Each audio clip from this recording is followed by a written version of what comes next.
హరే కృష్ణ అందరికి కూడా. హరే హరే కృష్ణ కృష్ణ ప్రభుజీ, ప్రభుజీ, దండవత్ దండాత్ ప్రణామాలు. హరే ప్రణామాలండి. కృష్ణ. హరే కృష్ణ. సో హరే అందరికి కృష్ణ కూడా మన ప్రభుజీ. భాగవతామృతం కార్యక్రమానికి స్వాగతం అండి. సో కార్యక్రమం మొదలు పెట్టుకునే ముందు ప్రార్థనలు చెప్తాము. హరే కృష్ణ. ఓం నమో భగవతే వాసుదేవాయ. ఓం నమో భగవతే వాసుదేవాయ. ఓం నమో భగవతే వాసుదేవాయ. నారాయణం నమస్కృత్య నరం చైవ నరోత్తమం దేవీం సరస్వతిం వ్యాసం తదో జయముదీరయేత్.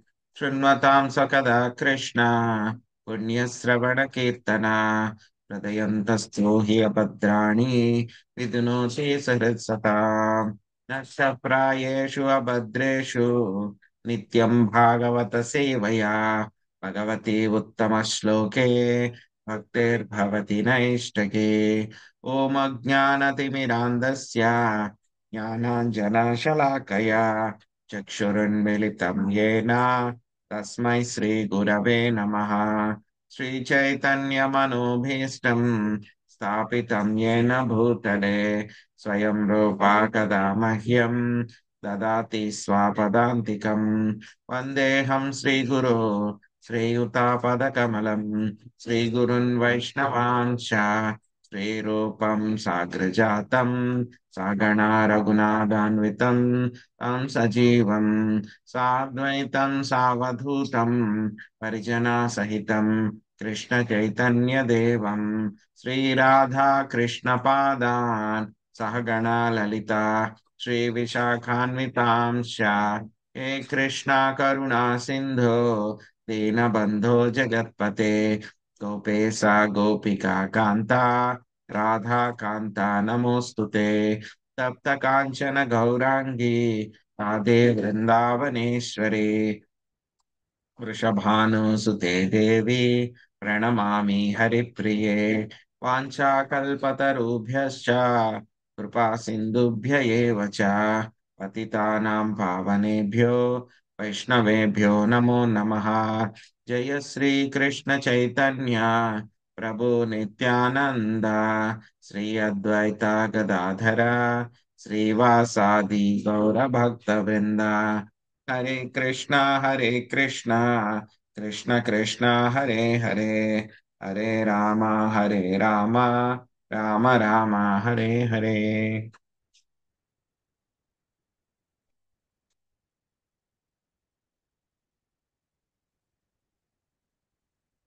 హరే కృష్ణ. సో ఈరోజు మనము శ్రీమద్ భాగవతము షష్ఠ్య స్కందంలో 9వ అధ్యాయము 31వ శ్లోకం నుంచి మనము నేర్చుకోవడానికి ప్రయత్నిద్దాము.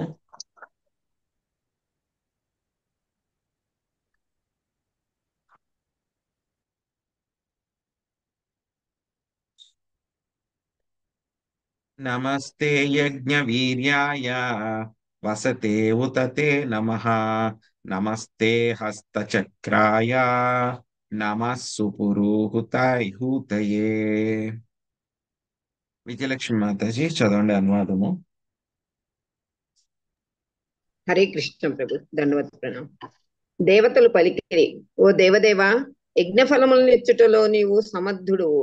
అట్టి ఫలములను నశింపజేయు కాలస్వరూపుడు కూడా నీవే. అసురులను నిర్జించుటకు నీవు చక్రాయుధమును ప్రయోగింతువు. పలు విధములకు నామములను కలిగినట్టి దేవా, నీకు మా వందనములు. హరే కృష్ణ ప్రభు, ధన్యవాదాలు. యత్తతే గతీనాం తిసృణామీషు పరమం పదం నార్వాచీనో విసర్గస్య ధాతర్వేదితుమర్హతి. జీ లక్ష్మీ మాతాజీ చదవండి అనువాదం. హరే కృష్ణ ప్రభుజీ. ఓ పరమ నియామకుడా, మూడు గతులను స్వర్గప్రాప్తి, మానవ జన్మము, నరక ప్రాప్తి నీవు నియంత్రించినను వైకుంఠమే నీ పరమధామము. ఈ జగత్తును నీవు సృజించిన తరువాత మేము ఆవిర్భవించితిమి కనుక నీ కర్మల నెరుగుట మాకు దుర్లభము. అందువలన నీకు గౌరవపూర్వకంగా నమస్కరించుట తప్ప మేమేదియును వసగజాలం. హరే కృష్ణ ప్రభుజీ. Thank you. సుబ్రహ్మణ్య ప్రభుజీ మీరు భాష్యం చదవండి.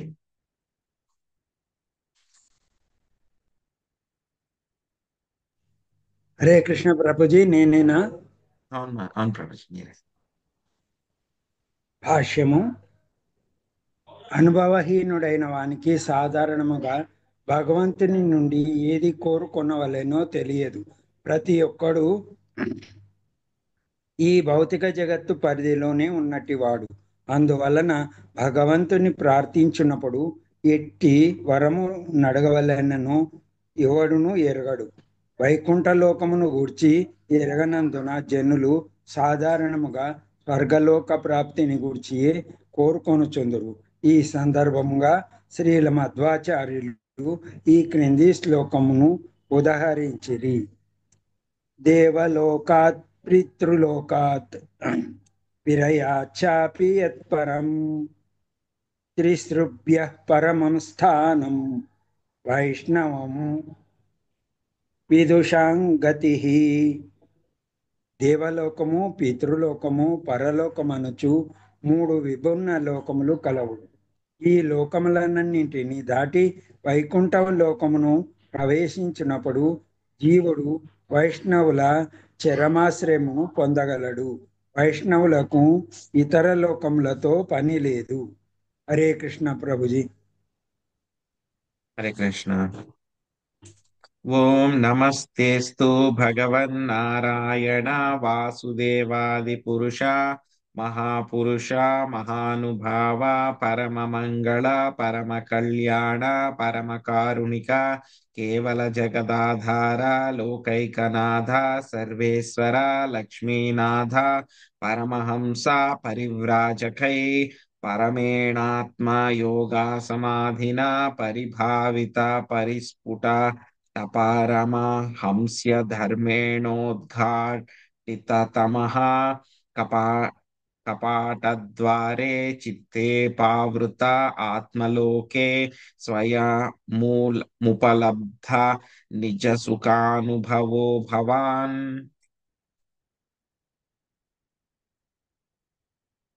హరే హరే కృష్ణ ప్రభుజీ, దండత్ ప్రణాం ప్రభుజీ. ఎన్నో శ్లోక ప్రభుజీ, సారీ అడుగుతున్నాను 33వ శ్లోకం మాతాజీ, 9వ అధ్యాయం 33వ శ్లోకం. లక్ష్మీ శ్రీనివాసులు మాతాజీ మీరు అనువాదం చదవండి. స్వప్న మాతాజీ మీరు భాష్యం చదవండి. హరే కృష్ణ ప్రభుజీ, దండవత్ ప్రణామాలు. ఓ దేవదేవ నారాయణ వాసుదేవ ఆదిపురుష మహాపురుష పరమానుభవ మంగళ స్వరూప పరమ కళ్యాణ పరమ కారుణిక నిర్వికార జగదాధార లోకైకనాథ సర్వేశ్వర లక్ష్మీనాథ భక్తియోగముచే సమాధి మగ్నులై భక్తి ప్రచారమునకు ప్రపంచమంతటను చరించునట్టి పరమహంసలకు నీవు అనుభూత మగుదువు. వారి మనస్సులు నీ పైన కేంద్రీకృతమయ్యున్న కారణమున నీ స్వరూపమును వారు తమ విశుద్ధ హృదయములలో కాంచగలుగుదురు. వారి హృదయమునందలి అంధకారము పటాపంచలై నీ దర్శన భాగ్యము కలిగినంతటా నీ దివ్య స్వరూపమనడి దివ్యానుభూతిని వారు బడయుదురు. వారు తప్ప వేరెవ్వరును నిన్ను అనుభూతమనర్చుకొనజాలరు. అందువలన నీకివే మా వందనములు. హరే కృష్ణ ప్రభుజీ. ధన్యవాదాలు ప్రభుజీ. హరే కృష్ణ ప్రభుజీ, ధన్యవాద ప్రణాం. భాష్యము. భక్తులు జ్ఞానుల వివిధ స్థాయిలలోని అనుభూతిని అనురించి భగవంతునికి అనేకములగు దివ్య నామములు కలిగినవి. నిరాకారానుభూతి యందు అతడు నిరాకార బ్రహ్మం అని పిలువబడగా, పరమాత్మానుభూతి యందు అంతర్యామి అని పిలువబడును. భౌతిక సృష్టి కొరకై విస్తరించినప్పుడు అతడు క్షీరోదక సాయి విష్ణువు, గర్భోదక సాయి విష్ణువు, కారణోదక సాయి విష్ణువు అని పిలువబడును. వాసుదేవుడు, సంకర్షణుడు, ప్రద్యుమ్నుడు, అనిరుద్ధుడనడి చతుర్వ్యూహముగా మూడు విష్ణు రూపములకు పరమైనది అనుభూతమైనప్పుడు అతడు వైకుంఠ నారాయణుడనబడును.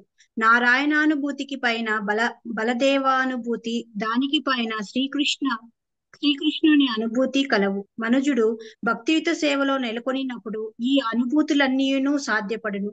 అంతటా వివిధ రూపములలో భగవదవగాహనము పొందుటకు హృదయ కవాటము పూర్తిగా తెరుచుకొనగలదు. Thank you. Hare Krishna. So మనం చూసాం దేవతలందరూ కూడా ప్రార్థించారు. సో ఎప్పుడైతే కనుక వృత్తాసురుడు ఆవిర్భవించాడు, సో వృత్తాసురుడు వచ్చిన తర్వాత వాళ్ళందరూ కూడా భయభీతులయ్యారు.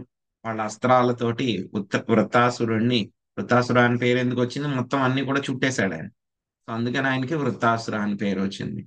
సో మొత్తం ఎప్పుడైతే దేవతలు అతన్ని ఏం చేశారు, అతని మీద దండయాత్ర చేశారు, సో అటాక్ చేశారు అన్నమాట.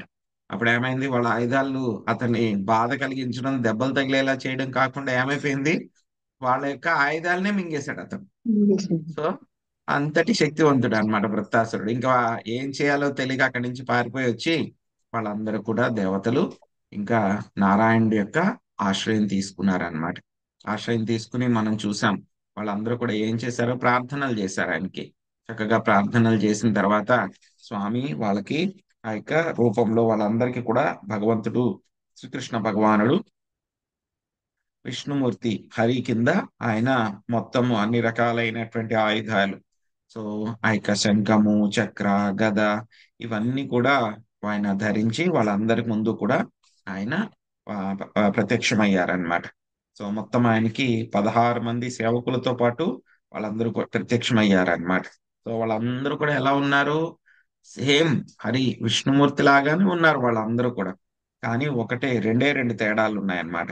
ఒకటి కౌస్తుమం అనేటువంటి ఆ యొక్క జమ్ని ఏదైతే కనుక ఆభరణం ఉంటుందో దాన్ని ధరించలేరు.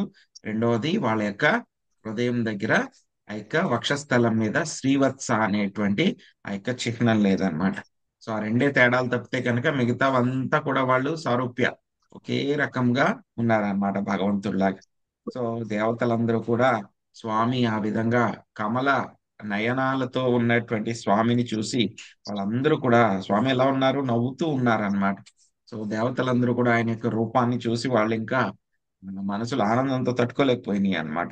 సో వెంటనే వాళ్ళందరూ కూడా ఏం చేశారు, స్వామికి వాళ్ళు దండవత ప్రణామాలు చేశారు. ఎలా పడ్డారంటే వాళ్ళందరూ కూడా ఒక రాడ్లు అన్నమాట. రాడ్ అంటే కనుక ఒక కర్రలాగా, ఇనుప కర్రలాగా, ఒక గడ్డిలాగా వాళ్ళందరూ కూడా పొడుగ్గా పడి వాళ్ళందరూ కూడా స్వామికి ప్రార్థనలు అర్పించడం మొదలు పెట్టారనమాట. సో ఇది నిన్నటి వరకు జరిగింది. సో ఈ రోజు మనకి ఆయన ఆ దేవతలందరూ కూడా ప్రార్థనలు చేస్తూ ఉన్నారనమాట. సో ఏం చేస్తున్నారు దేవతల ప్రార్థనలు అనేటువంటి ఇప్పుడు మనము చూద్దాం. ఏం చెప్తున్నారు మనకి 31వ శ్లోకంలో, ఆయన యజ్ఞ ఫలాల్ని కూడా ఆయన ఇవ్వగలడు సమర్థుడు. ఇచ్చినటువంటి యజ్ఞ ఫలాలన్నింటినీ కూడా మళ్ళీ ఆయన తీసేసుకునేటువంటి కాలస్వరూపుడు కూడా ఆయనే. ఎందుకంటే యజ్ఞ ఫలాలు ఏవైతే కనుక వస్తాయో ఆ జన్మలోనే ఉంటాయి అవి. సో మళ్ళీ వాటిని ఎవరు తీసేసుకుంటారు, కాలస్వరూపుడి కింద మరణం వచ్చిన తర్వాత మళ్ళీ వాటిని తీసేసుకోవడంలో కూడా ఆయనే, ఇచ్చేది ఆయనే, వెనక్కి తీసేసుకునేది కూడా ఆయనే అన్నమాట. సో అసురుల్ని సంహరించడానికి ఆయన ఏం చేస్తారు, ఆ యొక్క సుదర్శన చక్రాయుధాన్ని ఆయన ప్రయోగిస్తారనమాట. 5వ స్కందంలో చూసాం మనం. ఎవరైతే కనుక కింద లోకాల్లో ఉండేటువంటి వాళ్ళందరూ కూడా దేనికి భయం ఉండదు వాళ్ళకి, చీకటితో ఉంటారు వాళ్ళందరూ కూడా. కానీ ఒక్క విషయానికి మాత్రం వాళ్ళందరూ భయపడతారు, ఎవరు, సుదర్శన చక్రానికి భయపడతారు అన్నమాట. ఎప్పుడైనా సుదర్శన చక్రం ప్రత్యక్షమైందంటే కనుక అసుర స్త్రీలందరికీ కూడా ఏమైపోతాయి, గర్భస్రావాలు అయిపోతాయి అన్నమాట వాళ్ళందరికీ కూడా. అంతలాగా భయపడతారు. అది మనం 5వ స్కందంలో చూసాం. అదే విషయం ఇక్కడ మనకి చెప్తున్నారనమాట. ఇంకేం చెప్తున్నారు, సో ఆయన ఏమిటి, అందరికంటే కూడా పరమ నియామకుడు. మొత్తం 3 గతులు, స్వర్గలోకం యొక్క ప్రాప్తి, మానవ జన్మ, లేకపోతే కనుక నరక ప్రాప్తి, ఇవన్నీ కూడా ఆయన నియంత్రిస్తూ ఉంటాడు. అయినా సరే ఆయన యొక్క ధామం ఎప్పుడు కూడా ఎక్కడ ఉంటుంది, వైకుంఠమే ఆయన యొక్క ధామము. సో ఇంకా దేవతలు ఏం చెప్తున్నారు, ఈ యొక్క భౌతిక ప్రపంచాన్ని మీరు సృష్టించిన తర్వాత మేము జన్మించాము. సో కాబట్టి ఇంతకు ముందు ఏం జరిగింది అనేటువంటిది మాకు తెలియదు. సో కాబట్టి ఆయన యొక్క కర్మలు ఏ విధంగా ఆయన సృష్టి చేశారు, ఏ విధంగా ఇదంతా కూడా వచ్చింది అనేటువంటి విషయం కూడా మాకు తెలియదు. ఎవరికి తెలుస్తుంది ఇవన్నీ కూడా, కేవలం శుద్ధ భక్తులకి మాత్రమే ఇవన్నీ కూడా తెలుస్తుంది అన్నమాట. సో శుద్ధ భక్తులు మాత్రమే తెలుస్తుంది. సో నీ యొక్క కర్మలు ఏ విధంగా నువ్వు సృష్టి చేసావు అనేటువంటి తెలుసుకోవడం కూడా మాకు చాలా కష్టం. దేవతలకే అర్థం అవట్లేదంటే కనుక మనకేం అర్థం అవుతుంది. ఇంకా ఏదో మనం కొంతవరకు కూడా మనకి స్వామి పర్మిట్ చేసినంత వరకు కూడా ఆ సృష్టి ఎలాగ జరిగింది అనేటువంటి విషయాలు కొంచెం కొంచెం మనం మనకున్నటువంటి తక్కువపాటి ఆ యొక్క మెదడుతోటి, మన యొక్క బుద్ధితోటి మనము తెలుసుకోవడానికి ప్రయత్నిస్తూ ఉన్నాం. సో అల్టిమేట్ గా అది సరిగ్గా అర్థం అవ్వాలి అంటే కనుక స్వామి యొక్క కరుణ ఉంటేనే మనకి అర్థం అవుతుంది అన్నమాట. సో వాళ్ళు ఏం చెప్తున్నారు, నీకు నమస్కరించడం తప్పితే కనుక మేము ఇంకా ఏమీ చేయలేము అని చెప్పి దేవతలు చెప్తూ ఉన్నారనమాట. సో జనరల్ గా ఏంటంటే కనుక మనకి ఏం కావాలో కూడా మనకే తెలియదు అనమాట. ఒకసారి చిన్నపిల్లలు ఏడుస్తూ ఉంటారు. ఏడుస్తూ ఉన్నప్పుడు వాళ్ళు తల్లిదండ్రులు వాళ్ళని చేరదీస్తారో, లేకపోతే కనుక ఎవరైనా బాగా ఏడుస్తూ ఉంటే కనుక పెద్దవాళ్ళు ఎవరో ఒకరు చేరదీస్తూ ఉంటారు, మామయ్యలో లేకపోతే అత్తలో పిన్నిలో ఎవరో ఒకళ్ళు. సో వాడిని దగ్గరికి తీసుకొచ్చి నీకేం కావాలరా అని అడిగితే కనుక ఎందుకు ఏడుస్తున్నావు అంటే కనుక వాడికి తెలియదు, కారణం ఉండదు వాడికి. ఎందుకు ఏడుస్తున్నావు అనేది కూడా వాడికి తెలియదు. ఏడుస్తున్నాడు, ఎందుకు ఏడుస్తున్నాడో తెలిస్తే కనుక కనీసం ఏదో అది పుట్టిందనో, దెబ్బ తగిలిందనో, లేకపోతే కనుక నాకు పలానా వస్తువు కావాలనో, లేకపోతే పలానా ఇది కావాలని చెప్పి వాడిని అడిగితే కనుక, వాడికి తెలిస్తే కనుక, వాడికి చెప్తే కనుక వాడిని కొనివ్వడానికో, లేకపోతే తీసుకురావడానికో, నొప్పి తగిలితే కనుక మందు వేయడానికో ప్రయత్నిస్తారు. ఒకసారి చిన్నపిల్లలు అన్నమాట, అంటే నోటి మాటలు సరిగ్గా రానటువంటి వాళ్ళు, 5, 6, 8 సంవత్సరాల లోపల ఉన్నటువంటి వాళ్ళు. మరీ చిన్నపిల్లలు అయితే కనుక, మరి పసికందులు అయితే 1 ఏడాది లోపు ఉన్న వాళ్ళు అయితే వాళ్ళు అసలు చెప్పలేరు, ఎందుకంటే వాళ్ళకి మాటలే రావు కాబట్టి. సో తల్లి అర్థం చేసుకోవాలి, ఓహో వీడికి ఆకలేస్తుందేమో, లేకపోతే కనుక వీడికి ఏమన్నా నొప్పి వస్తుందేమో, లేకపోతే కడుపు నొప్పి ఉందేమో అని చెప్పి మనం కూడా మనమే వాళ్ళకి గెస్ చేసి దాన్ని బట్టి మందులు వేసేస్తాం అంతే. సో కానీ కొంచెం పెద్దవాళ్ళు అయితే కనుక వాళ్ళకి చెప్పే కెపాసిటీ ఉన్నా సరే వాళ్ళకి అర్థం అవదు. అసలు ఏం కావాలరా నీకు అని అడిగితే కనుక వాడు చెప్పలేడు అనమాట. సో ఇది చిన్నపిల్లల యొక్క పరిస్థితి. కానీ పెద్దోళ్ళు అయినా సరే మన పరిస్థితి కూడా అంతే. అసలు మనకి భగవంతుడు ఈ రోజు ప్రత్యక్షమయ్యి నీకేం కావాలరా బాబు అని అడిగితే కనుక సరైంది కోరుకునేటువంటి కెపాసిటీ కూడా మనకి లేదు, మనకేం కావాలి అని చెప్పి. సో నిజంగానే మనకి భగవంతుడు వచ్చి నీకేం కావాలి నీకు ఇచ్చేస్తానంటే కనుక మనం ఏవో తుచ్చమని కోరుకుంటాం. ఏదో నాకు ఆ ఉద్యోగం కావాలనో, ఆ డబ్బులు కావాలనో, ఆ ఇల్లు కావాలనో, ఏదో పిచ్చి అని కోరుకుంటాం అన్నమాట. సో మనకి ఏది మంచిది, ఏది కోరుకోవాలనేటువంటి విషయం కూడా మనకి తెలియదు అనమాట. ఇక్కడ దేవతలు కూడా అదే చెప్తున్నారు అనమాట.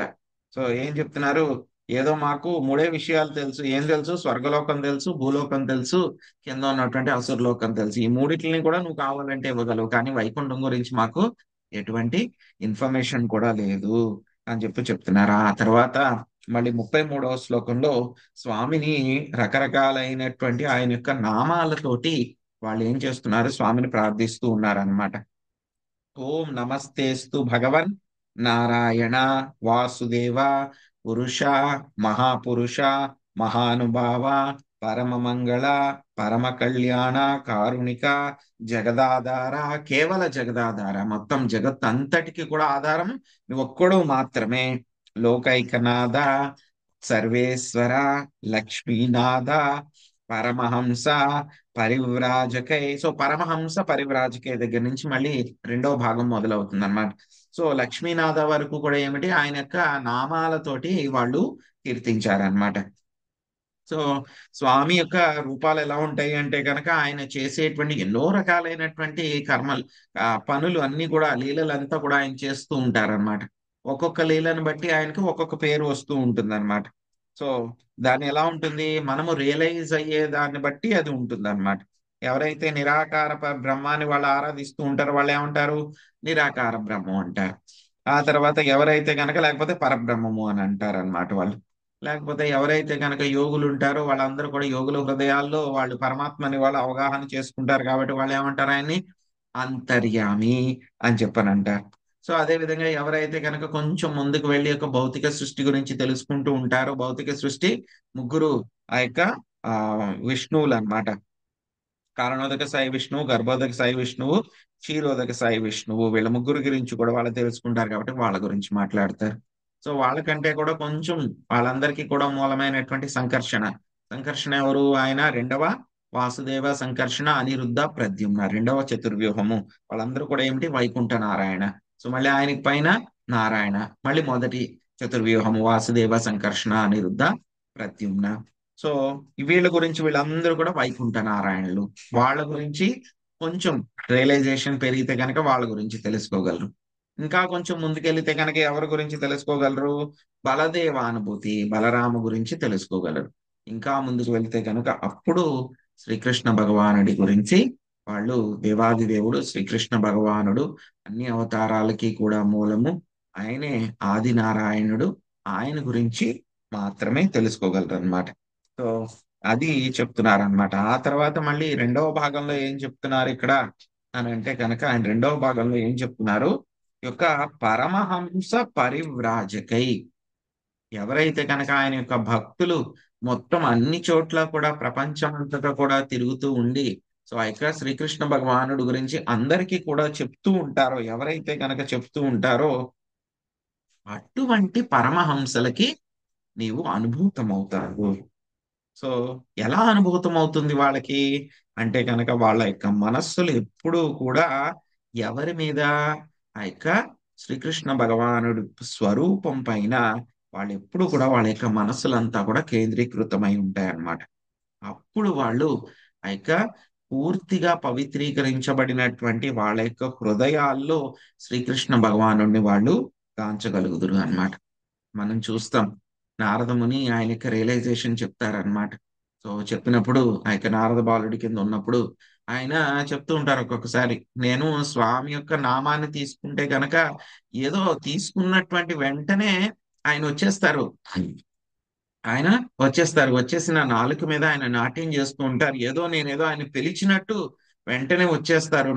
నేను ఆయన రియలైజ్ చేయగలుగుతాను అని చెప్పేసి నారదముని చెప్తూ ఉంటారు. సో బెస్ట్ ఎగ్జాంపుల్ ఎవరు అంటే నారదముని యొక్క పరివ్రాజక కింద మొత్తం అన్ని చోట్ల కూడా తిరుగుతూ ఉండి, దక్షుడి యొక్క శాపం కూడా ఉంది కదా ఆయనకి, దాన్ని ఎలా చేసుకుంటున్నారు ఆయన, అదొక మంచి దాని కింద, ఉపయోగపడే దాని కింద వాడుకుంటూ ఆయన మొత్తం అంతా కూడా తిరుగుతూ, మొత్తం విశ్వం అన్ని చోట్ల కూడా ఆయన తిరుగుతూ ఏం చేస్తున్నారు, కనపడిన ప్రతి ఒక్కళ్ళకి కూడా ఆయన శ్రీకృష్ణ భగవానుడి యొక్క జ్ఞానం ఇస్తూ భక్తిలో వాళ్ళందరినీ ఇనిషియేట్ చేసి అందరినీ కూడా వైకుంఠం వెళ్ళేలాగా చేస్తూ ఉన్నారనమాట.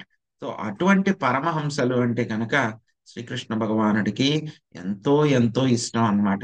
సో భగవద్గీతలో చివరిలో కూడా మనకి అదే చెప్పారు మనకి స్వామి, ఈ యొక్క భగవద్గీతని ఎవరైతే కనుక భక్తులకి, లేకపోతే కనుక ఎవరైతే కనుక ఉన్నారో వాళ్ళందరికీ కూడా ఎవరైతే ఎక్స్ప్లెయిన్ చేస్తూ ఉంటారో, అర్థమయ్యేలాగా చెప్తూ ఉంటారో, చర్చిస్తూ ఉంటారో అటువంటి వాళ్ళకంటే కూడా నాకు ఇష్టమైనటువంటి వాళ్ళు ఎవరూ లేరు అని చెప్పి స్వామి మనకి చెప్పారు భగవద్గీతలో చివర్లో 18వ అధ్యాయంలో చెప్పారు.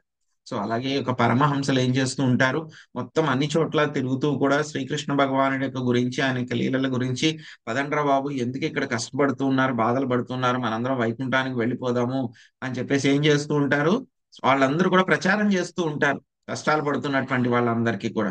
సో ఎవరైతే కనుక శ్రీకృష్ణ భగవాన్ గురించి ఈ విధంగా క్యాన్వాస్ చేస్తూ ఉన్నారో, ప్రచారం చేస్తూ ఉన్నారో అటువంటి వాళ్ళకి ఏమవుతుంది, అటువంటి వాళ్ళ యొక్క మనసులంతా కూడా శ్రీకృష్ణ భగవానుడి పైనే వాళ్ళకి కేంద్రీకృతమై ఉన్నారు కాబట్టి వాళ్ళ యొక్క విశుద్ధ హృదయాలలో వాళ్ళు శ్రీకృష్ణ భగవాను వాళ్ళు అనుభూతి మనుచుకోగలుగుతారు అనమాట. ఎప్పుడైతే కనుక వాళ్ళ యొక్క హృదయాల్లో స్వామి వస్తారో ఏమవుతుంది, అక్కడ ఉన్నటువంటి అంధకారం అంతా కూడా ఏమైపోతుంది, నాశనం అయిపోతుంది, పటాపంచలు అయిపోతుంది. అప్పుడు వాళ్ళకి దర్శన భాగ్యం కలుగుతుంది. ఆయన యొక్క దర్శన భాగ్యం కలిగి ఆయన యొక్క రూపం యొక్క దివ్య అనుభూతిని వాళ్ళు పొందగలుగుతారు అన్నమాట. వాళ్ళు తప్పితే కనుక వేరే వాళ్ళు ఎవ్వరూ కూడా శ్రీకృష్ణ భగవాను పరిపూర్ణంగా అనుభూతం అనర్చుకోలేరు అని చెప్పి మనం చెప్పుకునేది ఇక్కడ దేవతలు చెప్తూ ఉన్నారు. సో అంటే ఏమిటి, దేవతలు కూడా శ్రీకృష్ణ భగవాను పూర్తిగా అనుభూతం అనర్చుకోలేరు. కేవలం ఎవరైతే కనుక శుద్ధ భక్తులు ఉంటారో, ఎవరైతే గురువులు ఉంటారో, శ్రీకృష్ణ భగవానుడి గురించి అందరికీ కూడా వాళ్ళు చెప్తూ ఉంటారో అటువంటి వాళ్ళు మాత్రమే ఈ విధంగా దివ్య అనుభూతిని వాళ్ళు పొందగలరు అన్నమాట. సో తర్వాత ఇంకా ఏం చెప్తున్నారు ఇక్కడ, ఇంకోటి ఏంటంటే కనుక ఎవరైతే భక్తియుత సేవలో నెలకొంటే మాత్రమే ఈ యొక్క అత్యున్నతమైనటువంటి అనుభూతి సాధ్యమవుతుంది. లేకపోతే కనుక ఏ పద్ధతి ద్వారా కూడా ఇది సాధ్యం అవ్వదు. సో వివిధ రూపాల్లో వాళ్ళు భగవదనుభవం పొందడానికి వాళ్ళ యొక్క హృదయం యొక్క భక్తి చేస్తూ ఉంటే కనుక ఏమవుతుంది, చేతో దర్పణ మార్జనం, మన యొక్క హృదయం అంతా కూడా ఏమవుతుంది, ప్యూరిఫై అవుతుంది. కాబట్టి అప్పుడు స్వామి అక్కడ ప్యూరిఫై అయిన తర్వాత, పవిత్రీకృతం అయిన తర్వాత స్వామి అక్కడికి రావడం, వచ్చిన తర్వాత మనం అనుభూతి కలగడం అనేటువంటిది జరుగుతుందన్నమాట.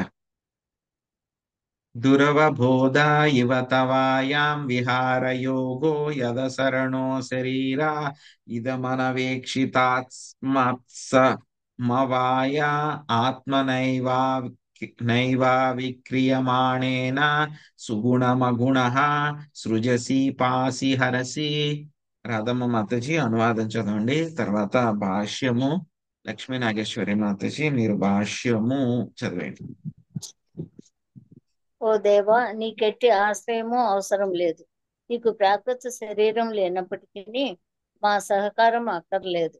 ఈ జగత్తునకు కారణభూతుడవు నిర్వికారంగా ఉపాదాన కారణుడవు కనుక సృష్టి స్థితి లయములను నీవే పునరించుచున్నావు. ఆ ప్రకారము భౌతిక కర్మలయందు నెలకొన్నట్లు గోచరించినను నీవు భౌతిక గుణములకు పరమైన వాడవు. అందువలన నీ యొక్క అతి దివ్య కర్మలు దుర్వగ్రాహ్యము లభించినవి. Hare Krishna. Thank you Prabhuji.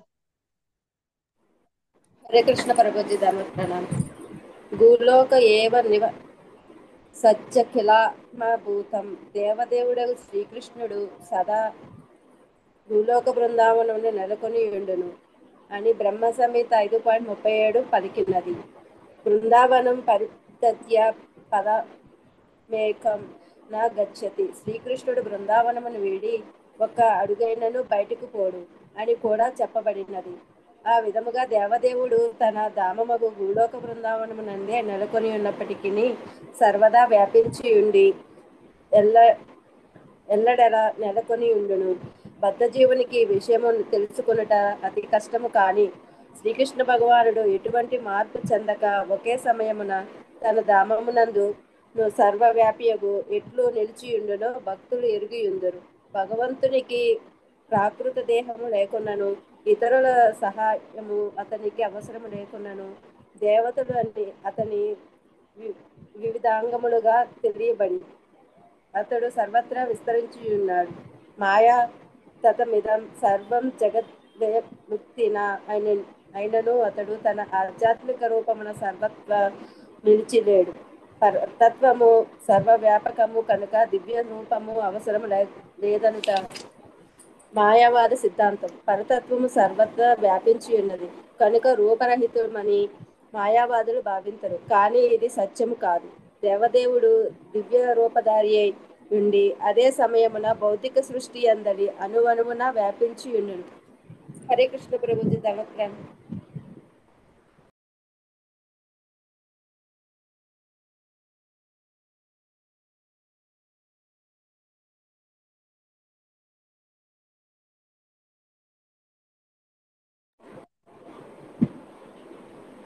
Prabhuji me voice వినిపించట్లేదండి. Mute లో ఉన్నారు ప్రభుజీ. ఒక దేవతలందరూ కూడా చక్కగా స్వామిని కీర్తిస్తూ ఉన్నారనమాట. సో ఏమని కీర్తిస్తూ ఉన్నారు? ఆ శరీర అంటే గనక వీళ్ళు వెంటనే మాయావాదులు రెడీ అయిపోతారనమాట. మేము చెప్పాం కదా ఆయనకి శరీరం ఉండదని చెప్పేసి, ఆయనకి రూపం ఉండదని చెప్పి మేము చెప్పాం కదా అని రెడీ అయిపోతారు. సో అది కాదురా బాబు, ఆయనకి అశరీర అంటే కనుక ఏమిటి? ఈ యొక్క భౌతిక పరమైనటువంటి శరీరము లేదు ఆయనకి. ఆయన యొక్క శరీరం పూర్తిగా ఆధ్యాత్మికమైనటువంటి శరీరంతో ఎప్పుడు ఉంటారు ఆయన. ఆ తర్వాత ఏమిటి? ఆ శరణ. సో ఆయన ఎవరి యొక్క ఆశ్రయం కూడా ఆయన తీసుకోలేదు. ఎవరి యొక్క ఆశ్రయం కూడా ఆయనకి అవసరం లేదు. ఇంకా చెప్పాలి అంటే కనుక ఆయన ఎవరి మీద కూడా ఆధారపడి లేరు. ఆ తర్వాత ఏమిటి? అన్వేక్షిత అంటే కనుక ఆయనకి ఎవరి యొక్క సహాయ సహకారాలు కూడా ఆయనకి అవసరం లేదు. ఇంకేం చెప్తున్నారు? అవిక్రియమాణేనా ఏం చేస్తూ ఉంటారంటే ఆయన యొక్క సృష్టించడము, దాన్ని పోషించడము, తర్వాత లయించడము అన్ని కూడా ఆయన చేస్తూ ఉంటారు. ఇన్ని చేసినా సరే ఆయన యొక్క స్వరూపంలో ఎటువంటి మార్పు కూడా ఉండదు. ఆ తర్వాత ఇంకేం చెప్తున్నారు? ఆ గుణ. ఆ గుణ అంటే కనుక ఏమిటి? ఆయన భౌతిక పరమైనటువంటి గుణాలకి అన్నింటికీ కూడా ఆయన అతీతంగా ఉంటారు. అన్నింటికీ కూడా అతీతంగా ఉంటారు. అయినా సరే ఆయన ఈ భౌతిక ప్రపంచంలో అవతరిస్తూ ఈ యొక్క పనులన్నీ కూడా చేస్తూ ఉంటారు, చేయిస్తూ ఉంటారు. ఆయనకి రకరకాలైనటువంటి శక్తుల ద్వారా అన్నమాట. ఇక సృష్టించడము, పోషించడము, లయించేయడము ఇవన్నీ కూడా చేస్తూ ఉంటారు అన్నమాట. సో అదే చెప్తున్నారు అన్నమాట. ఏం చెప్తున్నారు దేవతలు ఇక్కడ? మీకు ఎటువంటి ఆశ్రయము కూడా అవసరం లేదు. మీకు యొక్క శరీరం ప్రాకృత శరీరం అనేటువంటిది లేదు. మీకు మేము సహాయం చేయాల్సినటువంటి అవసరం కూడా లేదు. మొత్తం జగత్ అంతటికీ కూడా నీవే కారణం అవుతున్నావు. సో మొత్తం సృష్టి స్థితి లయాలన్నీ కూడా కావాలంటే కనుక నువ్వే చేసుకోవచ్చు. మొత్తం అంతా కూడా మీరే చేసుకోవచ్చు మొత్తం అంతా కూడా. సో ఏమనిపిస్తుంది చూసే వాళ్ళకి? మీరు కూడా ఇక భౌతిక కర్మల్లో ఉన్నారు అని చెప్పని అనిపిస్తూ ఉంటుంది. కానీ మీరు యొక్క ప్రకృతి త్రిగుణాలకి, భౌతిక గుణాలకి మీరు అతీతము. సో కాబట్టి మీ యొక్క దివ్య కర్మలను అర్థం చేసుకోవాలి అని అంటే కనుక అది చాలా దుర్లభము, చాలా కష్టము అని చెప్పి చెప్తున్నారు అనమాట. సో మనకి బ్రహ్మ సంహితలో కూడా వస్తుంది, గోలోక ఏవ నివసత్య కిలాత్మ భూతో. ఎక్కడుంటారు ఆయన? ఎప్పుడు కూడా ఆయన గోలోక బృందావనంలోనే ఉంటారు ఆయన. Krishna never leaves Brindavan. బృందావనాన్ని వదిలిపెట్టి కృష్ణుడు ఎప్పుడు కూడా బయటికి రారు. సో ఆయన ఎప్పుడు కూడా అక్కడే ఉంటారు అన్నమాట, ఎప్పుడు బయటికి రారు. అయినా సరే బృందావనంలోనే ఎప్పుడు ఆయన ఉన్నా సరే ఆయన ఎలా ఉన్నారు? మొత్తం ప్రతి చోట కూడా ఆయన వ్యాపించి ఉన్నారు. ప్రతి చోట కూడా ఏం జరుగుతుందో ఆయనకి తెలుసు. ప్రతి చోట ఎక్కడ ఎప్పుడు ఏ విధంగా ఎలా జరగాలనేటువంటి పూర్తి నియంత్రణ ఆయనకి మొత్తం ఉంది. ఒక ఆధ్యాత్మిక ప్రపంచమే కాదు, భౌతిక ప్రపంచం మీద కూడా పూర్తి నియంత్రణ ఉందన్నమాట. ఆయనకి భౌతిక పరమైనటువంటి శరీరం లేదు, ఎవరి సహాయము కూడా అవసరం లేదు. అయినా సరే ఒక దేవతలందరూ కూడా ఏం చెప్పబడ్డది మనకి, ఒక భగవద్గీతలో 11వ అధ్యాయంలో వస్తుంది, విశ్వరూపంలో దేవతలందరూ కూడా ఆయన యొక్క రకరకాలైనటువంటి అంగాలు అని చెప్పి చెప్పబడ్డారనమాట. సో ఆయన ఇక మాయావాదులంతా కూడా ఏమంటారు, ఆయన అన్ని చోట్ల కూడా స్ప్రెడ్ అయిపోయారు. సో కాబట్టి ఆయన లేరు ఒక చోట, ఆయనకి రూపం అనేటువంటిది లేరు. ప్రతి చోటకి కూడా వెళ్ళిపోయారు కాబట్టి ఆయనకు రూపం పోయింది అని చెప్పి మాయావాదులు చెప్తూ ఉంటారు. లేకపోతే ఏం చెప్తూ ఉంటారు వాళ్ళు, అన్ని చోట్లకి కూడా ఆయన వెళ్ళిపోయాడు కాబట్టి ఆయన గోలోకంలో లేడు. సో ఇంకేం చెప్తూ ఉంటారు, ఆయనకి శరీరం అనేటువంటిదే లేదు. ఇంకోటి కొంతమంది ఏం చెప్తారు, ఆయనకి శరీరం అంతా కూడా భౌతిక పరమైనటువంటి శరీరము. ఇలాగ రకరకాల, ఆయన కొంతమంది ఏమో రూపమే లేదంటారు.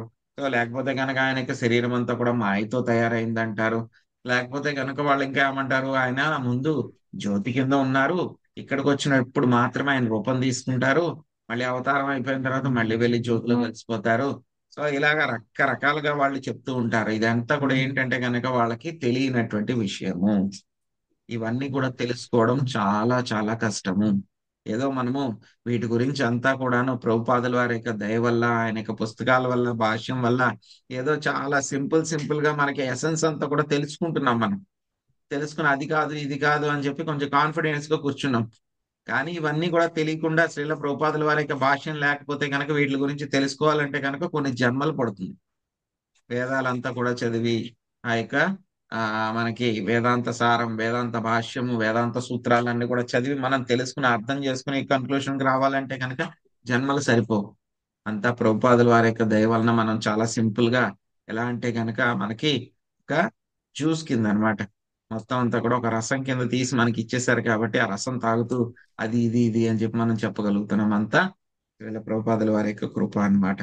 సో కాబట్టి ఆ యొక్క దేవదేవుడు దివ్య రూపధారి ఉండి మొత్తము భౌతిక సృష్టి అంతా కూడా ప్రతి అణువున కూడా ఆయన వ్యాపించి ఉన్నాడు. క్షీరోదక సాయి విష్ణువు ప్రతి అణువులో కూడా ఆయన ఉన్నారు. జీవుల యొక్క అందరి హృదయాల్లో కూడా ఆయన పరమాత్మ కింద ఆయన ఉన్నారనమాట. సో తర్వాత మనకి 35వ శ్లోకంలో చెప్తున్నారు. సో వాళ్ళు ఏం చెప్తున్నారు, దేవతలు మీ యొక్క నిజ స్థితిని, నిజమైనటువంటి స్థితిని మేము తెలుసుకోలేమయ్యా అని చెప్పి చెప్తున్నారు. ఏం చెప్తున్నారు అనేది చూద్దాం.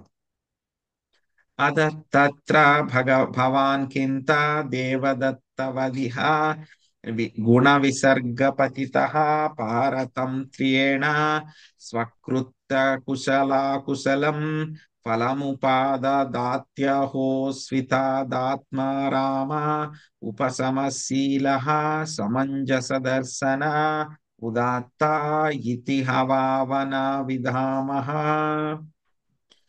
ప్రభావతి మాతాజీ అనువాదం చదవండి, తర్వాత శాంతకుమారి మాతాజీ మీరు భాష్యము ఇంతవరకు భాష్యంలో ఇతరులను రక్షించినప్పుడు పాపకర్మ చేసిన వాడగును వరకు చదవండి. మంజులా మాతాజీ కానీ భగవానుడు శుభకర్ముడు కారు దగ్గర నుంచి చివరి వరకు చదవండి. హరే కృష్ణ ప్రభుజీ. సామాన్య బద్ధజీవుడు భౌతిక నియమబద్ధుడై సామాన్య బద్ధజీవుడు భౌతిక నియమబద్ధుడై కర్మఫలములను అనుభవించును. నీవును సామాన్య మానవుని వలె గుణముల వలన కలిగినట్టి దేహముచే భౌతిక జగత్తునందు నిలిచియుందువా? కాలకర్మాదుల ప్రభావంచే నీవును శుభాశుభ ఫలములను అనుభవించవా, లేక భౌతిక వాంఛారహితుడైనట్టి ఆత్మారామునిగను సదా ఆధ్యాత్మిక శక్తి పూర్ణునిగను ఇచ్చట కేవలము ఉదాసీనుడైనట్టి సాక్షిగా నిలిచి ఉంటివా? ఇది మా విచారణలు. నీ యథార్థ స్థితిని మేము మెరుగుకున్నాము. భాష్యం అదే పరిత్రాణాయ సాధూనాం వినాశాయ చతుష్కృతాం. భక్తులను రక్షించటకు దానవులు నిర్దేశించటకు ఎనిడి రెండు ప్రయోజనముల కొరకు తాను ఈ భౌతిక జగత్తునందు అవతరించుతానని శ్రీకృష్ణ భగవానుడు భగవద్గీత ఎందు పలికాను. పరతత్వమునకు ఈ రెండు కర్మలు సమానమే. భగవంతుడు దానవులను శిక్షించుటకు అరుదించినప్పుడు వారిపై అనుగ్రహము చూపును. అట్లే భక్తులను రక్షించి ఉద్ధరించినప్పుడు కూడా అతడు వారిపై అనుగ్రహము చూపును. ఈ ప్రకారం భగవంతుడు బద్ధజీవులపై సమానముగా అనుగ్రహమును కురిపించును. బద్ధజీవుడు ఇతరులను రక్షించినప్పుడు వారి భారము తొలగించినప్పుడు శుభకర్మ చేసిన వాడగను. ఇతరులకు కష్టము కలిగించినప్పుడు పాపకర్మ చేసిన వాడగను. కానీ భగవానుడు హరే కృష్ణ శుభకర్ముడు కాడు. మాతాజీ. హరే కృష్ణ. కానీ భగవానుడు శుభకర్ముడు కాడు, అశుభకర్ముడు కాడు. అతడు ఎల్లవేళలా ఆధ్యాత్మిక శక్తి పరిపూర్ణుడు. దాని చేతనే అతడు శిక్షింపదగిన వారికి రక్షింపదగిన వారికి సమానముగా అనుగ్రహము చూపును. దేవదేవుడు అపాప విద్ధం అని పిలువబడును. అనగా నామమాత్ర పాప ఫలముచే అతడెన్నడూను కలుషితుడు కాడు. శ్రీకృష్ణుడు ఈ ధరిత్రిపై అవతరించినప్పుడు ఎందరినో వధించెను. వారందరూ సారూప్యముక్తిని బడిసి ఉండిరి. అనగా వారందరూ తమ మూల ఆధ్యాత్మిక దేహములను పొందిరి. భగవంతుని స్థితిని గూర్చి తెలియని వాడే తన పట్ల అతడు నిర్దయునిగా ఉన్నవాడనియు ఇతరు పట్ల కరుణ కలిగి ఉన్నవాడనియు పలుకును. కానీ భగవద్గీత 9:29 యందు శ్రీకృష్ణుడు నమోహం సర్వభూతేషు నామే ద్వేషోస్తి నా ప్రియ, నేను సర్వల ఎడ సమానంగా వర్తింతును, ఎవడు నాకు శత్రువు గాని మిత్రువు గాని కాడు అని పలికెను. అంతేగాక ఆ దేవదేవుడే ఏ భజంతి తూ మాం భక్త్యామయి తేషు చాప్యాహం, ఎవడేని నాకు భక్తుడై శరణుజొచ్చినతో అతని పట్ల నేను ప్రత్యేకముగు శ్రద్ధను చూసెదను అని కూడా పలికెను. హరే కృష్ణ. సో ఇక్కడ దేవతలు అడుగుతూ ఉన్నారన్నమాట, స్వామి నీ యొక్క నిజమైనటువంటి స్థితి ఏమిటి, నీ యొక్క యథార్థమైనటువంటి స్థితిని మేము తెలుసుకోలేకపోతున్నాం. సో ఎవరైనా భగవంతుడు అని అంటే గనక ఏంటి ఆయన యొక్క స్థితి ఏమిటి, ఆయన ఏం చేస్తూ ఉంటారు, ఎలా ఉంటారు, ఆయన కూడా సామాన్య మానవుల్లాగా మనలాగే ప్రకృతి త్రిగుణాల్లో పడి రకరకాలైనటువంటి దేహాలు పొందుతూ ఈ యొక్క భౌతిక జగత్తులో రకరకాల శరీరాలు తీసుకుని రకరకాల లోకాల్లో జన్మలు తీసుకుని అనుభవిస్తూ ఉంటారా? ఆయన కూడా మనలాగే, లేకపోతే కనుక కాలము కర్మ వాటి యొక్క ప్రభావం చేత శుభాశుభ ఫలాలు ఆయనలాగే ఆయన కూడా మనలాగానే అనుభవిస్తూ ఉంటారా? లేకపోతే కనుక ఆయనకి భౌతిక వాంఛలే లేకుండా ఆత్మారాముడి కింద ఉంటారా ఆయన? లేకపోతే కనుక అందరి హృదయాల్లో కూడా ఆయన పరమాత్మ కింద ఉదాసీనుడైనటువంటి సాక్షిభూతుడి కింద ఉంటారా? ఎలా ఉంటావయ్యా నువ్వు? మేము అర్థం చేసుకోలేకపోతున్నాము, ఇవి మా యొక్క ప్రశ్నలు అని చెప్పేసి దేవతలు అడుగుతూ ఉన్నారనమాట. సో దానికి ప్రభుపాదులు వారు మనకి భాష్యంలో చెప్తున్నారనమాట, పరిత్రాణాయ సాధూనాం వినాశాయ దుష్కృతం ధర్మ సంస్థాపనార్థాయ సంభవామి యుగే యుగే. ఏం చెప్తున్నారు? ఈ యొక్క పరిత్రాణాయ, ఎవరైతే భక్తులు ఉంటారో వాళ్ళని రక్షించడానికి, దుష్టులని శిక్షించడానికి వస్తాను నేను, ప్రతి యుగంలో కూడా నేను అవతరిస్తూ ఉంటాను ఎప్పుడైతే కనుక ధర్మం నశించినప్పుడు అని చెప్పి స్వామి చెప్తూ ఉన్నారు. సో కానీ స్వామి చేసేటువంటి పనులు ఎలా ఉంటాయి అని అంటే కనుక ఏ పని చేసినా సరే పర్ఫెక్టే అన్నమాట. సో ఎవరైనా ఎందుకంటే కనుక స్వామి దృష్టిలో ఏమిటి, మనం ఏమనుకుంటాము, వీళ్ళు మంచివాళ్ళు వీళ్ళు చెడ్డవాళ్ళు అని చెప్పి మనం అనుకుంటాం. కానీ ఏమిటి, స్వామి యొక్క దృష్టిలో ఏమిటి, అందరూ కూడా స్వామి యొక్క సంతానమే, మనం అందరూ కూడా ఆయన యొక్క అంశలమే అన్నమాట. కానీ ఏం చేస్తూ ఉన్నారు, మనం రకరకాల కర్మలు చేస్తూ ఉన్నాం. కొంతమంది పాపకర్మలు చేస్తున్నారు, కొంతమంది పుణ్యకర్మలు చేస్తున్నారు, భక్తులైతే కనుక అకర్మలు చేస్తూ ఉన్నారు అన్నమాట. సో కానీ స్వామి యొక్క అనుగ్రహం వాళ్ళకి దొరికిందంటే కనుక ఆ అనుగ్రహం ఎలా ఉంటుంది, సమానంగానే ఉంటుంది అనమాట. స్వామి ఎవరైనా భక్తుల్ని రక్షించారనుకోండి, అది రక్షించడమే. ఎవరినైనా సరే శిక్షించారనుకోండి, అది కూడా రక్షించడమే. సో ఏ విధంగా శిక్షించినా సరే రక్షించడం ఎలా అవుతుంది? మనకు అవ్వదు అనమాట. మనకు అవ్వదు, కానీ స్వామికి అవుతుంది అనమాట. సో ఎవరైనా సరే ఒక రాక్షసుని స్వామి శ్రీకృష్ణ అవతారంలో వచ్చినప్పుడు ఎంతో మంది రాక్షసులను ఆయన సంహరించారు. సంహరించడంలో మనకి మొట్టమొదట మొదలు పెట్టింది అనమాట, బోని కొట్టింది ఎవరితోటి? పూతనతోటి మొదలు పెట్టారు ఆయన. సో అహో బకీయం స్తనకాలకూటం అని చెప్పేసి చెప్తారు, మనకి భాగవతంలో వర్ణన వస్తుంది అనమాట. సో ఎంత అదృష్టము పూతనకి, ఆయన ఎంతటి పొజిషన్ ఇచ్చారు. స్వామి మొదలు పెట్టారు అప్పుడే పుట్టిన తర్వాత, జస్ట్ రోజులు పిల్లవాడు.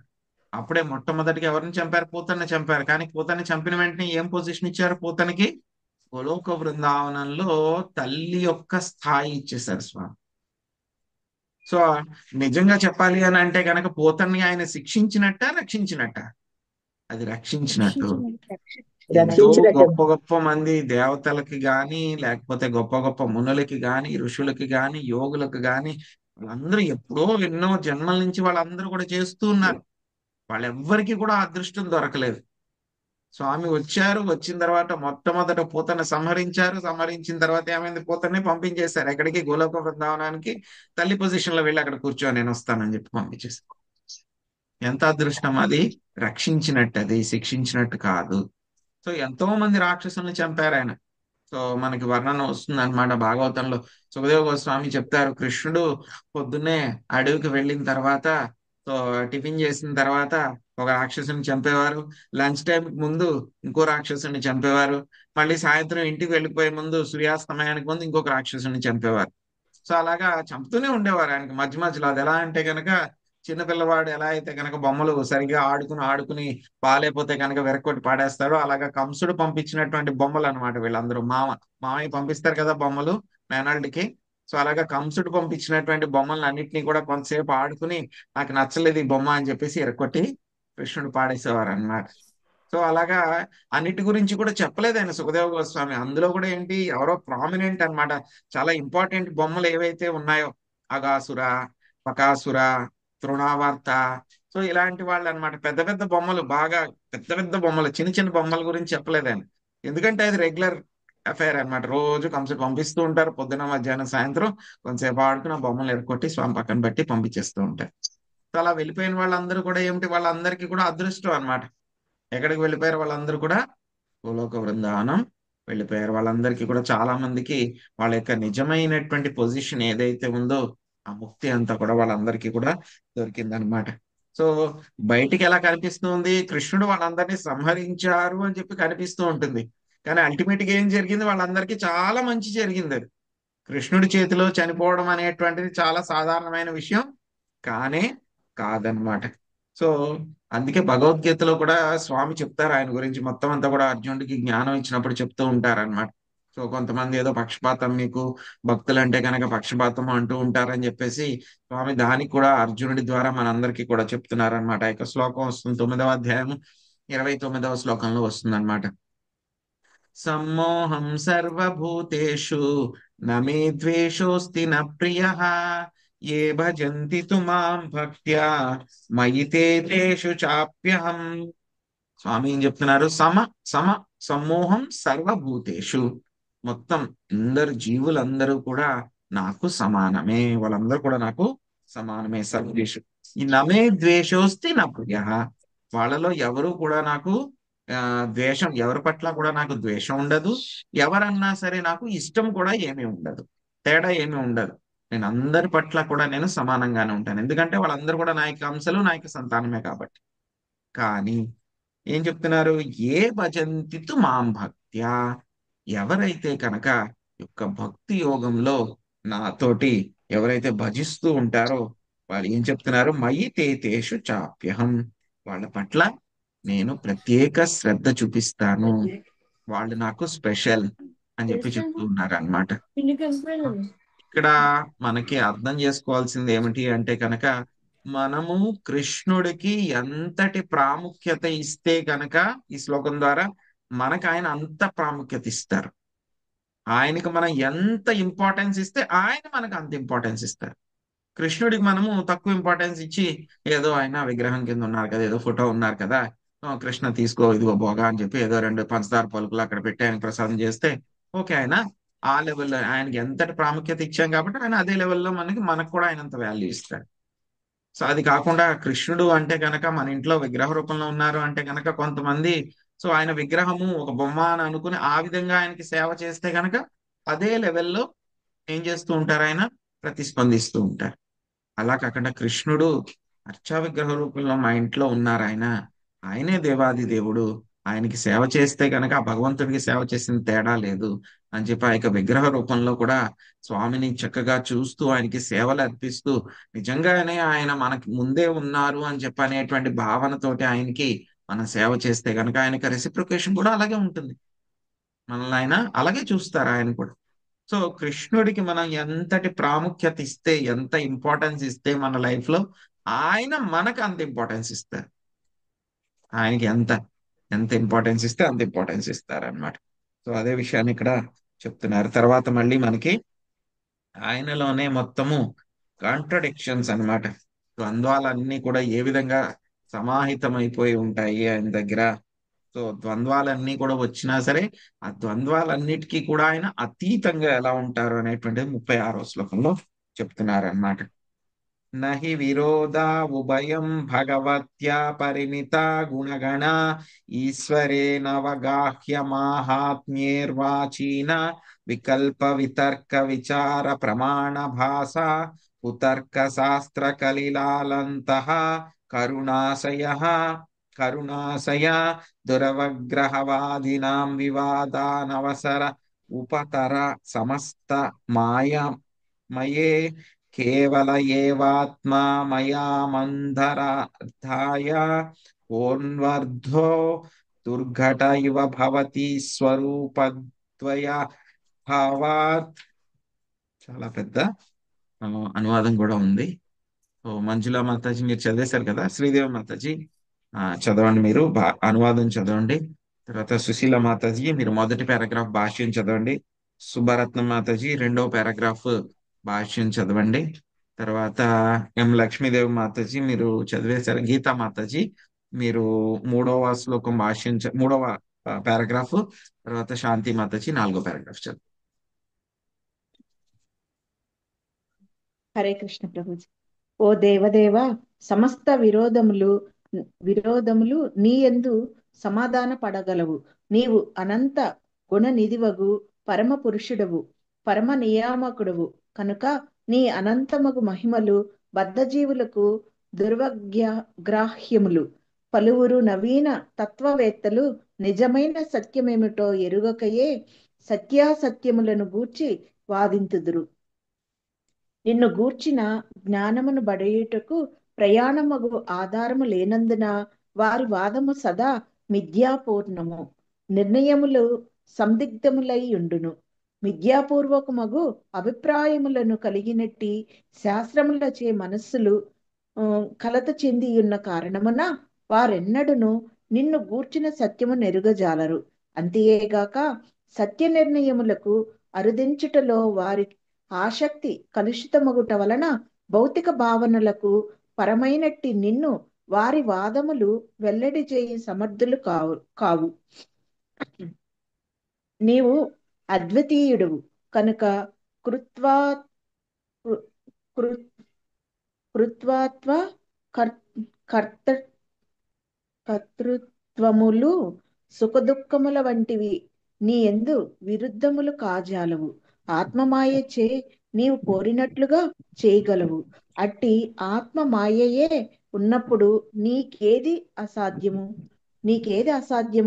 నీ యందు స్వరూప ద్వయము లేనందున ఆత్మమాయచే నీవు సమస్తమును చేయగలుగుదువు.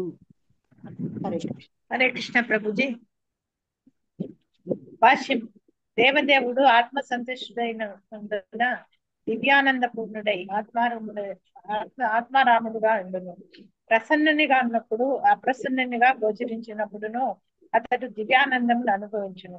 పరస్పర విరుద్ధములు భేదములనున్నవి అతని నుండియే ఉద్భవించినవి కనుక అవి ఆ దేవదేవుని యందు కనపడవు. దేవదేవుడు సమస్త జ్ఞానమునకు, శక్తికి, బలమునకు, ఐశ్వర్యమునకు, యశస్సునకు నిధి వంటి వాడు. అతని శక్తి అపరిమితము. అతడు దివ్య గుణ పూర్ణుడు కనుక ఈ భౌతిక జగత్తునకు సంబంధించిన ఎట్టి హేయమైనది అతని యందు ఉండదు. దివ్యుడు చిన్మయుడు కనుక భౌతికమైనట్టి సుఖ దుఃఖ భావనలు అతనికి అన్వయించు. హరే కృష్ణ ప్రభు. హరే కృష్ణ ప్రభుజీ. భగవంతుని యందు పరస్పర విరోధ భావముగాంచి మనము ఆశ్చర్యపడరాదు. నిజమునకు అతని యందు విరోధ భావములే లేవు. దేవదేవుడు దాని అర్థం అదియే. అతడు సర్వశక్తిమంతుడు కనుక భగవంతుని ఉనికి గూర్చి లేదా ఉనికి లేమిని గూర్చి బద్ధజీవుడు చేసేడి వాదములకు అతీతుడై ఉండును. శత్రువులను నిర్జించి భక్తులను కాపాడుయందు మొదమునందును. సంహార కార్యము రక్షణ కార్యము రెండును అతనికి ఆనందమునే కూర్చును. హరే కృష్ణ ప్రభుజీ. Thank you. అటువంటి ద్వంద్వ విముక్తి భగవంతునికే కాదు భక్తులకు కూడా లభించి ఉండును. బృందావనం నందు వ్రజభాములు శ్రీకృష్ణుని సన్నిధిలో దివ్యానందమును అనుభవించి ఉండును. అదే విధంగా కృష్ణ బలరాములు బృందావనం వేడి మధురకేగినప్పుడు వారు విరహభావంలో అదే దివ్యానందము అనుభవించిరి. అనగా భగవంతుడు గాని విశుద్ధ భక్తులు గాని కొన్ని మార్లు బాహ్యమునకు దుఃఖించినట్లు లేదా ఆనందించినట్లు గోచరించినను వారి యందు భౌతికమైన సుఖదుఖ భావనల ప్రశ్నయే ఉండదు. ఆత్మారాముడైన వాడు రెండు పరిస్థితుల యందును ఆనందమయుడై ఉండును. హరే కృష్ణ. కాని అభక్తులైన వారు భగవంతుని యందు లేదా భక్తుల యందు గోచరించు విరుద్ధ భావములు నెరుగుజాలరు. కనుకనే భగవద్గీత యందు శ్రీకృష్ణుడు భక్త్యా మామభిజానాతి అని పలికెను. అనగా దివ్యమగు లీలలు భక్తి యోగముననే అవగతమగును. అభక్తులకు అవి దురవగ్రాహ్యములు. అచింత్యాహ ఖలు మే భావన తాంస్తత్కరేణ యోజయేత్. దేవదేవుని రూపము, నామము, లీలలు, సంపత్తి అనునవి అభక్తులకు అచింత్యములు. అట్టి సత్య విషయము ఎన్నడును తర్కము ద్వారా నెరుగుటకు యత్నించరాదు. అట్టి తర్కము పరతత్వమును గూర్చిన సరి అయిన నిర్ణయమును కలుగజేయదు. హరే కృష్ణ ప్రభు.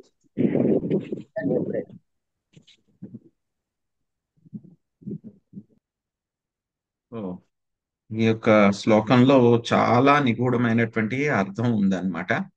సో కొంతవరకు కూడా మనకి ఎంతవరకు అయితే అర్థం చేసుకోవడానికి కుదురుతుందో అంతవరకు అర్థం చేసుకోవడానికి ప్రయత్నిద్దాం.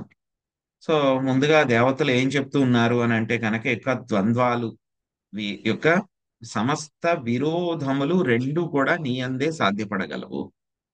ఎవరిలో అయినా సరే వేడి కూడా ఉంది, అక్కడ కూడా చల్లదనం కూడా ఉంది అని అంటే కనుక అది మనము ఎలాగా రెండు ఒకేసారి ఎలా పాసిబుల్ అవుతుంది అని చెప్పి మనకు అర్థం అవుతుంది అనమాట. సృష్టి కార్యంలో కూడా మనం తెలుసుకున్నాం అనమాట. ఈ యొక్క అగ్నిలోంచి నీరు వచ్చింది అని చెప్పి తెలుసుకుంటాం. సో ఆ తర్వాత మళ్ళీ నీటిలోంచి ఏమొచ్చింది, భూమి వచ్చింది అని చెప్పి తెలుసుకుంటాం. సో ఎలా అర్థం చేసుకోవాలి మనం? అగ్నిలోంచి నీళ్ళు ఎలా వస్తాయి? నీళ్ళు వస్తే కనుక ఏమవుతుంది, నీళ్లు పోస్తే కనుక అగ్ని వెంటనే చల్లారిపోతుంది. మరి అగ్నిలోంచి నీళ్ళు ఎలా వచ్చినాయి? ఆ తర్వాత మళ్ళీ నీటిలోంచి భూమి వచ్చింది అని చెప్పి మనం తెలుసుకుంటాం. మనం అది ఎలాగ సాధ్యమవుతుంది? సో ఎలా సాధ్యమవుతుంది అంటే కనుక ఆయన యొక్క అచింత్యమైనటువంటి శక్తి అన్నమాట. యొక్క ద్వంద్వాలు ఏవైతే ఉన్నాయో అవంతా కూడా ఏమిటి, ఇన్కన్సీవబుల్ పొటెన్సీ ద్వారా తెలుసుకోగలుగుతాం. సో మనం తెలుసుకోలేము అన్నమాట. సో ఆయన మొత్తము అనంతమైనటువంటి మహిమలు ఉంటాయి కాబట్టి బద్ధజీవులు ఎవరికి కూడా ఆయన తెలుసుకోలేరు. బద్ధజీవులు ఎవరు కూడా పూర్తిగా కాదు, కొంచెం కూడా తెలుసుకోలేరు. కేవలం శుద్ధ భక్తులు కూడా పూర్తిగా కాకుండా ఎంతో కొంత మాత్రమే వాళ్ళు తెలుసుకోగలుగుతారు అన్నమాట. సో ఇంకా బద్ధజీవులు తెలుసుకోలేకపోతున్నారు, శుద్ధ భక్తులు కూడా పూర్తిగా తెలుసుకోలేకపోతున్నారు. మరి ఎవరైతే కనుక ఈ యొక్క తత్వవేత్తలు అన్నమాట, ఆధునిక తత్వవేత్తలు ఎవరైతే ఉంటారో వాళ్ళు ఏం చేస్తూ ఉంటారు, వాళ్ళ యొక్క మెంటల్ స్పెక్యులేషన్ మనసు ద్వారా వాళ్ళు రకరకాలైనటువంటి సిద్ధాంతాలు, రకరకాలైనటువంటి తర్కాలు, రకరకాలైనటువంటి ఆర్గ్యుమెంట్స్ అన్నమాట. సో ఇలా ఉంటే కనుక అలా జరుగుతుంది, అలా ఉంటే ఇలా జరుగుతుంది, లాజిక్ అన్నమాట. సో అలా జరగాలి, ఇలా జరగాలి. సో ఇటువంటి లాజిక్స్ కానీ జడ్జిమెంట్ కానీ శాస్త్రాల్లో ఉన్నటువంటి యొక్క నిరూపణల ద్వారా కూడా ఎవరు కూడా శ్రీకృష్ణ భగవాను అర్థం చేసుకోలేరు. ఒకవేళ ఎవరైనా సరే ఆయన్ని ఆ విధంగా అర్థం చేసుకోగలుగుతున్నారు అని అంటే కనుక ఆ లాజిక్, ఆ తత్వం, ఆ సిద్ధాంతం ఏదైతే ఉందో అది శ్రీకృష్ణ భగవానుడి కన్నా ఎక్కువ ఉన్నట్టు. కానీ ఏంటంటే కనుక అది లాజిక్ ద్వారా ఎవరు కూడా అర్థం చేసుకోలేరు, సిద్ధాంతాల ద్వారా ఎవరు అర్థం చేసుకోలేరు, మానసిక కల్పనల ద్వారా ఎవరు అర్థం చేసుకోలేరు. సో ఈ యొక్క ఎవిడెన్స్, నిరూపణ, ఆధారాలు ఏవైతే ఉంటాయో వాటి ద్వారా కూడా ఎవరు కూడా అర్థం చేసుకోలేరు. సో రకరకాల సిద్ధాంతాలు చెప్పడం మూలంగా రకరకాల యొక్క ఇది ఇలా జరుగుతుంది కాబట్టి ఇది ఇలా జరిగింది కాబట్టి ఇది ఇలాగే జరగాలి, లేకపోతే ఇది ఇలా జరగకూడదు సో అని చెప్పి మాయవాదులంతా కూడా ప్రయత్నిస్తూ ఉంటారు. వాటి ద్వారా కూడా ఆయన ఎవరికి కూడా అర్థం కాడు. ఆయన ఆయన పూర్ణ స్వతంత్రుడు. ఆయన మొత్తం 6 రకాలైనటువంటి ఐశ్వర్యాలు కూడా ఆయనలోనే ఉంటాయి. సో ఆ యొక్క లక్షణాలన్నీ కూడా ఎలా ఉన్నాయి ఆయనలో? అపరిమిత గుణగణాలు. ఆయనకి లెక్కలేనటువంటి గుణగణాలన్నీ కూడా ఉన్నాయి. ఆ తర్వాత ఏమిటి? ఆయన ఈశ్వర, మొత్తం అందరినీ కూడా నియంత్రించేటువంటి వాడు, ఆయన నియామకుడు. సో ఆయన యొక్క గ్లోరీస్ అన్నమాట, ఆయన యొక్క గొప్పతనం ఎంతో అన్ఫాథమబుల్ అన్నమాట. అంటే కనుక ఎంతో చాలా డీప్ గా ఉంటాయన్నమాట. పసిఫిక్ మహాసముద్రం ఎంత లోతుగా ఉంది అని అంటే కనుక ఎవరైనా కొలవగలరా? మనం వెళ్ళి కొలవలేము. ఎంత లోతుగా ఉంటుందో ఆ సముద్రం, ఆయన యొక్క గుణగణాలు ఏవైతే ఉన్నాయో అవన్నీ కూడా అంత డిగ్రీ, అంత లోతుగా ఉంటాయి అన్నమాట. కొన్ని చేపలు పైన ఈత కొడుతూ ఉంటాయి, ఇంకొన్ని చేపలు మధ్యలో ఈత కొడుతూ ఉంటాయి. పెద్ద పెద్ద తిమింగలాలు అవన్నీ కూడా ఎక్కడ సముద్రం యొక్క అట్టడుగుకు వెళ్ళి అక్కడ ఈత కొడుతూ ఉంటాయి. సో అలాగా ఎవరైతే భక్తులు ఉంటారో వాళ్ళ యొక్క భక్తిలో ఉన్నటువంటి స్థాయిని బట్టి వాళ్ళ యొక్క స్వామి యొక్క గుణగణాలని కొంచెం కొంచెం తెలుసుకోగలరు. కానీ ఎవరు కూడా పూర్తిగా ఆయన యొక్క గుణగణాలని ఆ యొక్క గుణాలు ఎంత ఉన్నాయి అనేటువంటి విషయాలని ఎవ్వరు కూడా తెలుసుకోలేరు అనమాట. సో ఈ యొక్క పరస్పర విరుద్ధాల దగ్గర నుంచి వచ్చినప్పుడు రెండు కూడా ఆయనలో ఉన్నట్టే అనిపిస్తూ ఉంటాయి అన్నమాట. కానీ ఆ రెండింటికి కూడా ఆయనే మూలం కాబట్టి ఆ రెండు కూడా ఆయన మీద ఎటువంటి ప్రభావాన్ని కూడా చూపించవు అన్నమాట. ఎటువంటి ప్రభావాన్ని చూపించవు. మనకు ఒక్కొక్కసారి పరస్పర విరుద్ధ భావాలు ఉన్నాయి అని చెప్పేసి మనకు కనిపిస్తూ ఉంటుంది. కానీ మనం ఎప్పుడు కూడా ఆశ్చర్యపడకూడదు, ఎప్పుడు కూడా ఆశ్చర్యపడకూడదు అన్నమాట. సో ఆయన వాదాలకి వీటన్నిటికీ కూడా అతీతంగానే ఉంటారు. ఆయనే కాదు, ఆయన యొక్క భక్తులు కూడా వీటన్నిటికీ కూడా అతీతంగా ఉంటారు. సో భగవద్గీతలో పదే పదే చెప్తారు శ్రీకృష్ణ భగవానుడు ఎవరికి? అర్జునుడికి చెప్తారు. ఈ యొక్క సమదుఃఖ సుఖక్షమి. సో ఈ యొక్క దుఃఖాలు, ఈ యొక్క ద్వంద్వాలు, ఈ యొక్క చలి, ఎండ వీటిలన్నిటి నుంచి కూడా నువ్వు దాటి ముందుకు వెళ్ళు, వాటిలన్నిటిని కూడా జయించాలి అని చెప్పి స్వామి చెప్తారు. స్వామి ఆయన యొక్క భక్తులకి ఆ విధంగా చెప్తున్నప్పుడు, ఆయన యొక్క భక్తులే దాటగలిగినప్పుడు ఇక స్వామి వాటిని దాటేసి ఉంటారు వాటిలన్నిటిని కూడా ఎప్పుడు కూడా అన్నమాట. సో ఏమవుతుంది? ఎప్పుడైతే కనుక ఆయన యొక్క భక్తులు కూడా అన్నమాట, సో ఎప్పుడైతే కనుక శ్రీకృష్ణ భగవానుడి యొక్క సన్నిధిలో ఉంటారో వాళ్ళందరూ కూడా ఆయన యొక్క సన్నిధిలో ఉన్నామని చెప్పి ఆనందం అనుభవిస్తుంటారు. ఎప్పుడైతే కనుక ఆయన యొక్క సన్నిధిలో లేదో వాళ్ళందరూ కూడా విరహ భావనతో ఉంటారు. సో ఎప్పుడైతే కనుక శ్రీకృష్ణ భగవానుడు వృందావనంలో ఉండేటువంటి గోపికల్ని, వృందావన వాసులను అందరినీ కూడా వదిలిపెట్టి మధుర వెళ్ళిపోయినప్పుడు అందరూ కూడా శ్రీకృష్ణ భగవానుడి యొక్క విరహాన్ని పొందారు వాళ్ళందరూ కూడా. సో బయట చూసేటువంటి వాళ్ళకి, మన వాళ్ళందరికీ కూడా ఏమనిపిస్తూ ఉంటుంది? శ్రీకృష్ణుడు వదిలిపెట్టి వెళ్ళిపోయారు కాబట్టి వాళ్ళు చాలా కష్టపడుతున్నారు, బాధపడుతున్నారు, ఏడుస్తున్నారు, చాలా దుఃఖం అనుభవిస్తున్నారు అని చెప్పి మనకు అనిపిస్తూ ఉంటుంది అనమాట. కానీ ఏంటంటే కనుక ఆధ్యాత్మిక పరంగా చూస్తే కనుక వాళ్ళందరూ కూడా విప్రలంబ సేవలో ఉన్నారనమాట వాళ్ళందరూ కూడా. సో స్వామి యొక్క ఏమంటారు దాన్ని, విరహ భావనలో ఉన్నారనమాట. ఆ యొక్క విరహ భావనలో వచ్చేటువంటి ఆనందము స్వామి యొక్క సన్నిధిలో వచ్చేటువంటి ఆనందం కంటే కూడా చాలా ఎక్కువగా ఉంటుంది. అదేంటంటే అది ఎలా జరుగుతుంది? విరహంలో ఉంటే కనుక మనం చూస్తాం, చాలా బాధలు అనుభవిస్తూ ఉంటాం కదా. అంటే కనుక భౌతికంగా మనం విరహ భావంలో ఉంటే కనుక మనకి కష్టంగా అనిపిస్తూ ఉంటుంది. కానీ ఆధ్యాత్మికంగా చూస్తే కనుక ఆ యొక్క విరహ భావంలో ఉంటే కనుక చాలా ఆనందం కనిపిస్తూ ఉంటుంది అనమాట. సో కాబట్టి భక్తులకి కూడా స్వామి యొక్క సన్నిధిలో ఉన్నా సరే ఆనందంగానే ఉంటారు, విరహంలో ఉన్నా సరే వాళ్ళు ఆనందంగానే ఉంటారు. సో ఎక్కడ ఉన్నా సరే వాళ్ళు ఆనందంగానే వాళ్ళు ఉంటారు అనమాట. సో కాబట్టి ఇక భక్తులకి కూడా ఈ యొక్క విరుద్ధాలు అనేటువంటివి ఉండదు. భక్తులు కూడా ఈ యొక్క ద్వంద్వాల నుంచి అతీతంగా ఆయన యొక్క పాద ఆశ్రయం తీసుకున్నటువంటి భక్తుల యొక్క ద్వంద్వాలను దాటి ముందుకు వెళ్ళిపోతే కనుక మరి ఇంకా స్వామి గురించి ఇంకా చెప్పాల్సినటువంటి అవసరం ఏమీ లేదు. సో ఎవరు కూడా తర్కం ద్వారా ఆయన్ని తెలుసుకోవడానికి ప్రయత్నించలేదు. అంటే ఎవరు కూడా తెలుసుకోలేరు. స్వామి భగవద్గీతలో చెప్పారు, భక్త్యా మాం అభిజానాతి. సో కేవలం భక్తులు మాత్రమే నన్ను తెలుసుకోగలరు అని చెప్పి స్వామి చెప్పారు. కాబట్టి ఇదేమి లాజిక్ ద్వారా పనిచేయదు. శాస్త్రాల ద్వారా మనం తెలుసుకోగలుగుతాం ఆయన ఎలాగ మనం రియలైజ్ చేసుకోగలము అని భక్తితోటి.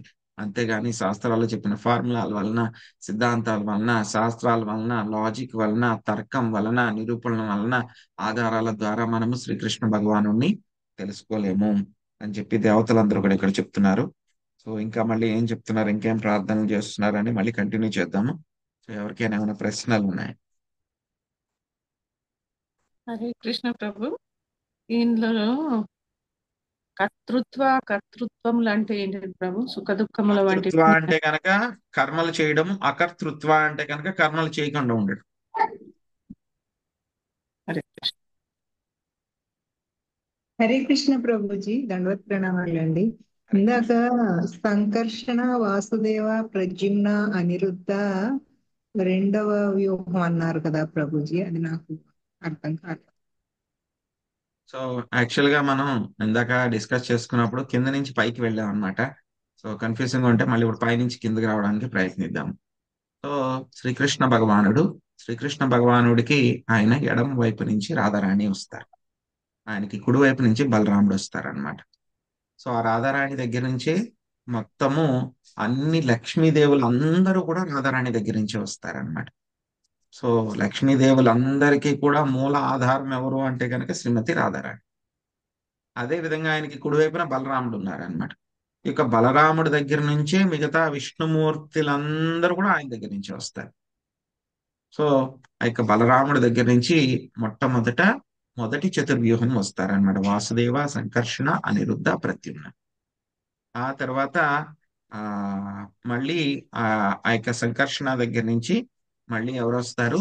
మళ్ళీ నారాయణ వస్తారు. ఆ నారాయణ దగ్గర నుంచి మళ్ళీ రెండవ చతుర్వ్యూహం వస్తారనమాట. వాసుదేవ, సంకర్షణ, అనిరుద్ధ, ప్రద్యుమ్న. ఈ యొక్క రెండవ సంకర్షణ దగ్గర నుంచి మనకి తెలుసున్నటువంటి ఈ యొక్క కారణోదక సాయి విష్ణువు వస్తారు.